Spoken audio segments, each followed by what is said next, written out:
ডিম সেদ্ধ, তাও আবার হাঁসের ডিম। আর হাঁসের ডিম তো আমার ভীষণ প্রিয়। তোমাদের কার কার প্রিয় কমেন্ট করতে ভুলো না।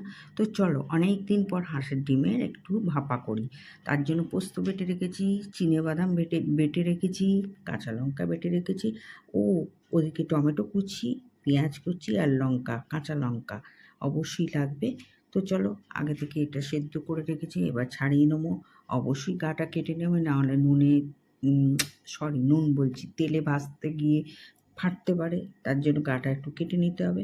কড়ায় একটু নুন হলুদ দিয়ে বেশ করে এটাকে একটু ভেজে নেবো। বেশ করে বলতে অবশ্যই কড়া করে নয়, মিষ্টি করে হালকা করে ভেজে নেবো। তো চলো, আমি একটা একটা করে ভেজে নিচ্ছি। অবশ্যই সর্ষের তেলে করেও, টেস্টটা ভালো লাগবে। সর্ষের তেল আর কাঁচা লঙ্কার ঝাঁঝ একদম মিলেমিশে এক হয়ে যাবে, খেতেও দারুণ লাগবে। গরম ভাতে রুটি দিয়ে একদম জমে যাবে। তো চলো, কথা বলতে বলতে একদম ভাজা হয়ে গেল। এবার আস্তে আস্তে এটাকে তুলে নিই। দেখতেই পাচ্ছ হালকা ভেজেছি।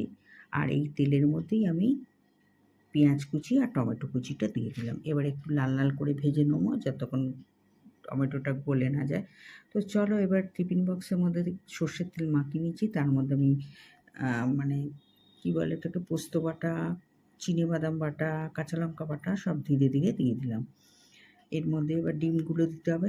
তার আগে বলতে ভুলে, রেড কাউ টক দই, এটা আমার ছিল, আমি দিয়ে দিলাম। তোমরা টক দই পারলে দিও, টক দই দিলে ভালো লাগবে।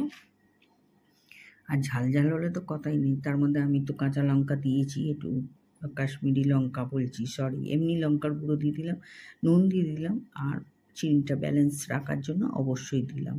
ঠিক আছে, তোমরাও চাইলে চিনি দিতেও পারো, নাও পারো। আর এই যে এবারে পোস্ত বাটাগুলো গায়ে মাখিয়ে নেবো। আমার তো হাঁসের ডিম দেখলেই মনে হচ্ছে এখনই খেয়ে নিই। তো তোমরা কি ভালোবাসো অবশ্যই জানিও। আর ওপরতে পেঁয়াজ আর টমেটো ভাজাটা দিয়ে দিলাম। দেখ কি সুন্দর কালারটা এসে গেছে। অবশ্যই সর্ষের তেল দেবে, ঝাঁঝটাই তো আলাদা।